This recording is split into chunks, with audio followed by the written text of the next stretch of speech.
بسم الله الرحمن الرحيم، والصلاة والسلام على سيد المرسلين محمد صلى الله عليه وسلم. من أخطر الكتب التي تم ترجمتها إلى العربية هو هذا الكتاب الذي يظهر أول مرة كيف طيار خرج خارج الأراضي الخارجية، وكتاب يعطي جميع الأدلة بأن الأرض مسطحة وما خلف القطب الجنوبي، وأدلة علمية وإثباتات لم تذكر من قبل، والترجمة بحجم كبير وواضح. وأترككم مع أغرب المعلومات ذكرت، وهناك المزيد من أفلام وثائقية من هذه. ودمت في رعاية الله وحفظه، والسلام عليكم ورحمة الله وبركاته. Cette vidéo a été inspirée par le livre « Mondes au-delà des pôles, continuité physique de l'univers ». Ce livre fut publié en 1959. Il est disponible aujourd'hui sur Amazon en version Kindle. J'ai été stupéfait par ce livre. Si vous recherchez des sujets comme la Terre plate, vous devez lire ce livre. Laissez-moi vous en lire les premières pages qui en disent long. Les pages suivantes contiennent la seule et unique description de l'univers composé de terre, d'eau, d'oxygène et de végétation, où l'homme et d'autres formes de vie animale abondent. Ce n'est pas une fiction, ni une analyse technique de quoi que ce soit. C'est le simple récit de faits, qui transcende la fiction la plus élaborée jamais conçue. Il est diamétralement opposé aux hypothèses et conclusions mathématiques des théoriciens et techniciens proposées à travers les âges. C'est la vérité. Ces pages décrivent les routes physiques terrestres partant de la Terre et menant à chaque masse terrestre de l'univers qui nous entoure. Ces routes s'étendent au-delà du pôle Nord et du pôle Sud, prétendues limites de notre Terre, telles que décrites par la théorie. Il sera démontré ici qu'il n'y a pas de limite nord ou sud à notre Terre. Par conséquent, il sera également démontré le fait que tout mouvement en ligne droite, à partir des pôles, sur le même plan que celui de la Terre, permettra l'accès aux masses terrestres célestes qui nous apparaissent situées au-dessus ou séparées de la Terre. Une version basique de ce livre fut écrite et publiée dans les universités américaines entre 1927 et 1930. Depuis lors, le Bureau de recherche navale des États-Unis ainsi que la Navy ont confirmé de manière définitive les caractéristiques de cette étude. Depuis le 12 décembre 1928, l'existence de masses terrestres au-delà des deux pôles, totalement à l'opposé de la prétendue théorie copernicienne du globe isolé, fut confirmée par les expéditions polaires de l'US Navy. Le 13 janvier 1956, au moment de la préparation de ce livre, l'unité aérienne de la marine US dépassa sur une distance de 3700 km la limite supposée du pôle sud de notre Terre. Ce vol n'a survolé que des masses terrestres, de l'eau et de la glace. Pour les raisons qu'on imagine, ce vol exceptionnel fit l'objet d'une couverture médiatique négligeable. Les US ainsi que plus de 30 nations organisèrent alors des expéditions polaires sans précédent de 57 à 58, avec comme objectif de pénétrer à l'intérieur des terres, maintenant reconnues comme s'étendant sans limite au-delà des pôles. Cette étude est le premier récit qui explique pourquoi il est inutile de tirer vers le haut, depuis le niveau terrestre, pour explorer d'autres endroits célestes nommés astronomiquement, et par conséquent démontre pourquoi cette tentative est futile. Ces pages présentent l'évidence qu'une densité atmosphérique identique à celle de la Terre prédomine dans tout l'univers. Une telle caractéristique prouve que rien, excepté la présence d'une enveloppe gazeuse contenant le ciel, présupposant de l'oxygène équivalent à celui que l'on trouve sur la Terre, ne nous permettrait d'observer les lumières célestes, désignées comme étoiles ou planètes. Les corps lumineux de l'univers que nous observons autour de nous représentent les zones célestes du ciel, et elles sont aussi interconnectées et continues que toute la surface du ciel de notre Terre. Par conséquent, il est démontré qu'il n'existe aucun corps sphérique isolé dans tout l'univers. Ceux-ci ne sont qu'un effet d'illusion d'optique. Ce travail s'oppose radicalement et légitimement aux conclusions des astronomes de toutes les époques. Il décrit l'illusion découlant de toutes les observations télescopiques ou photographiques. Il explique clairement et illustre parfaitement la raison pour laquelle ces illusions optiques ont été considérées à tort comme des faits. Cette étude expose la première approche de l'homme dans sa compréhension de l'univers factuel et continu, comme réceptacle de la vie humaine, d'un bout à l'autre de son étendue, ce, en dépit de toutes les théories abstraites affirmant le contraire. Ce livre prétend être basé sur des faits. Une terre infinie avec une vie humaine au-delà des pôles. Personne ne parle de ce livre sur YouTube. Je n'ai trouvé que 2 bonnes vidéos pour l'instant, l'une de Chippy the Chipmunk et une autre excellente de Flat Drop. Voici d'autres extraits intéressants de ce livre. Février 1947. J'aimerais voir cette terre au-delà du pôle. Cette zone au-delà du pôle est le centre du grand inconnu, déclara l'amiral Byrd avant son survol de 7 heures des terres situées au-delà du pôle Nord. Novembre 1955. C'est l'expédition la plus importante de l'histoire de notre monde, déclara l'amiral Byrd avant de partir explorer les terres situées au-delà du pôle Sud. Janvier 1956. 13 membres d'une expédition US réalisèrent un vol de 4300 km depuis leur base à McMurdo, située 600 km à l'ouest du pôle Sud, et pénétrèrent, sur une distance de 3700 km, une zone de masse terrestre au-delà du pôle Nord. La plupart d'entre vous la connaissent déjà, mais voici un court extrait de l'interview donnée par l'amiral Byrd à la télévision US. Notre invité ce soir résolut de découvrir s'il y avait des terres au nord du continent nord-américain. Il fit son premier vol de reconnaissance, et je dois dire que l'amiral Byrd, notre invité ce soir, est non seulement notre plus grand explorateur vivant, mais aussi une inspiration pour nombre d'Américains. Amiral Byrd, vous avez été au pôle Nord et au pôle Sud. Reste-t-il une zone inexplorée sur cette terre qui puisse attirer les jeunes Américains aventuriers? Oh oui, elle existe, mais pas au pôle Nord. C'est trop envahi maintenant, car ils pensent tous qu'ils en tirent parti, pas seulement pour y vivre, mais militairement. Mais étrangement, il reste dans le monde une zone aussi grande que les US, qui n'a jamais été foulée par l'homme, qui se trouve au-delà du pôle, de l'autre côté du pôle Sud, depuis l'Amérique centrale. Et je trouve tout à fait surprenant qu'il y ait une aussi grande zone inexplorée. Il n'y a pas de limite physique aux extrémités nord et sud de la Terre.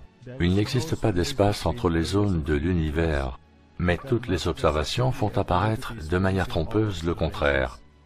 Le concept d'un univers fait de corps sphériques et isolés trouve son origine dans l'effet de courbe produit par tout type de lentilles.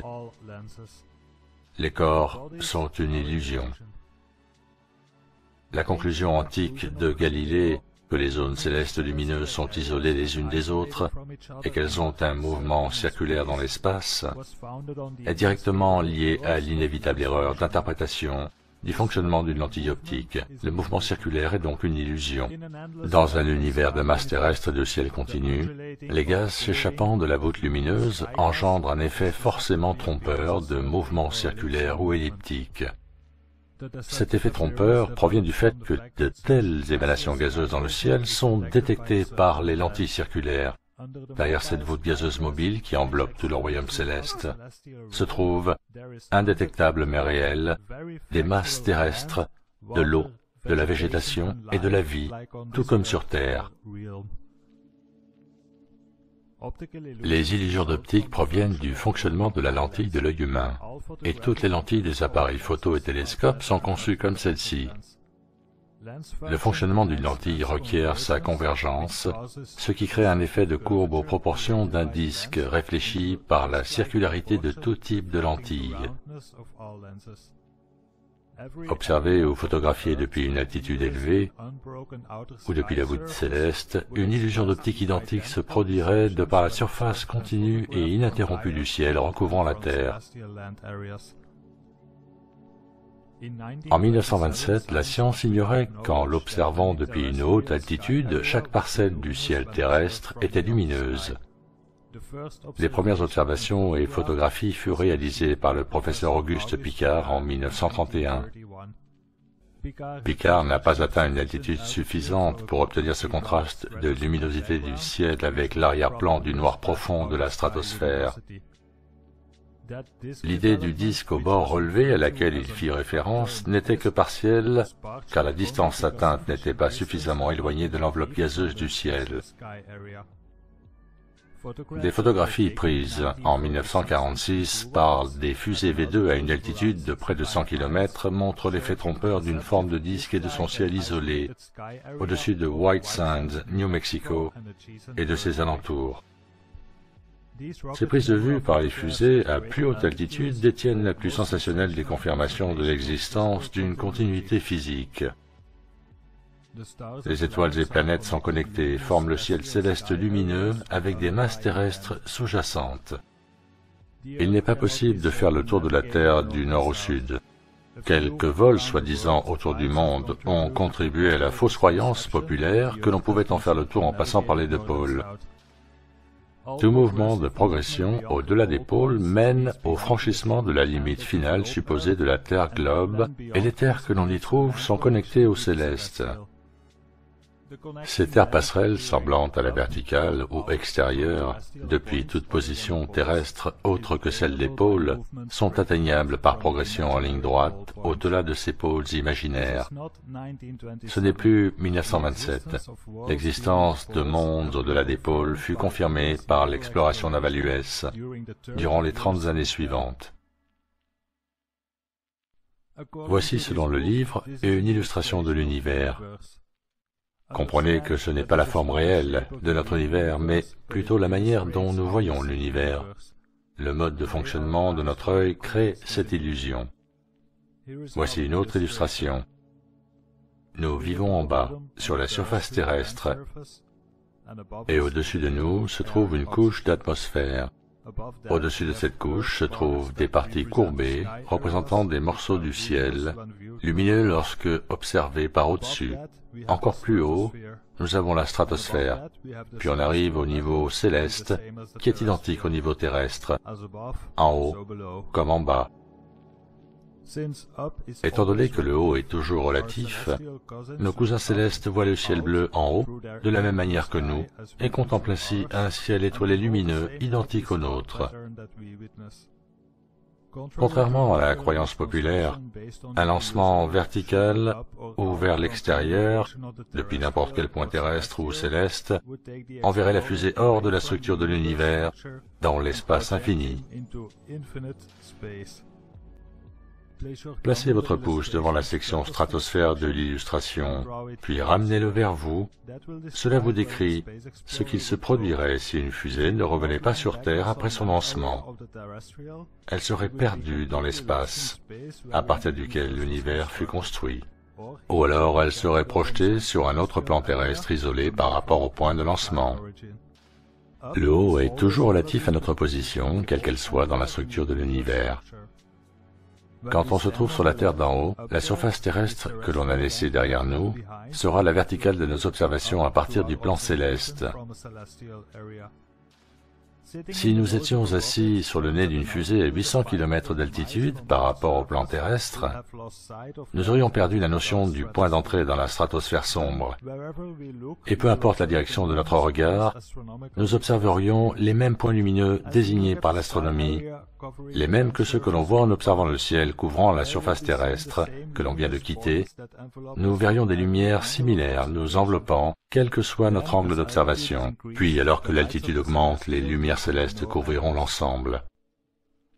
Et dans la mesure où les lumières composant le ciel de l'univers ne sont pas ordonnées comme une logique de la tête en haut, les pieds en bas, le rayonnement de celles-ci couvriront la fusée sous tous les angles.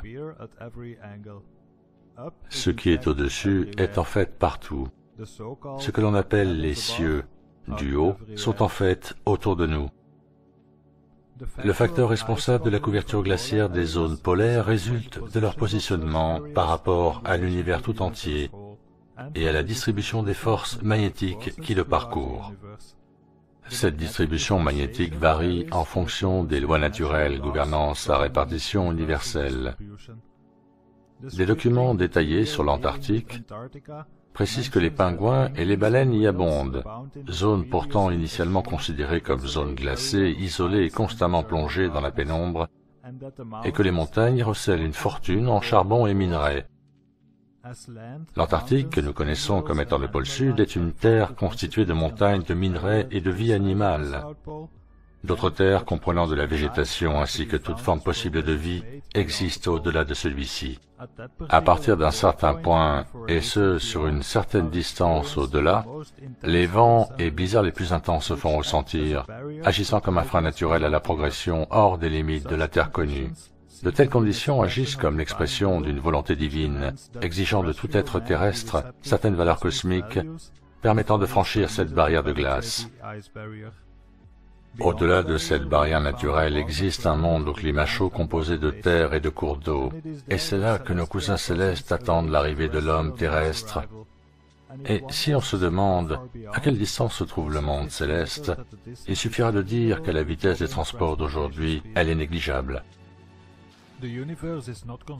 L'univers n'est pas construit comme un gigantesque moulin à vent et ne contient aucune sphère ou globe, ni aucune parcelle isolée de son entourage. Les zones de cette illustration en forme de roue pourraient facilement être représentées en forme de cylindre,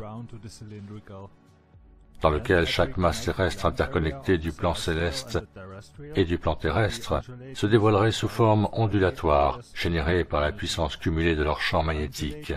Le mouvement ondulatoire se ferait dans le sens et contresens du Soleil, alors que le Soleil continuerait sa course régulière, traversant toute la structure de l'univers.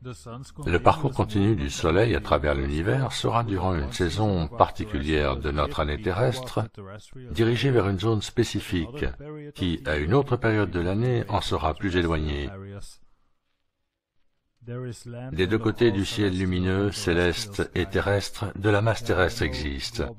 Par contre, il n'existe aucun corps sphérique en mouvement. L'état gazeux du ciel, en perpétuelle action, est responsable de l'interprétation erronée des lentilles d'observation, agissant également sur leur spectre. La dualité de l'ondulation des gaz, avançant et reculant par rapport au Soleil, existe, mais celle des corps ne le peut. Cela fut compris dès 1927. Il fut révélé que chaque parcelle du ciel terrestre donnait l'impression trompeuse d'un mouvement circulaire, vu à travers l'enveloppe de gaz en mobilité constante.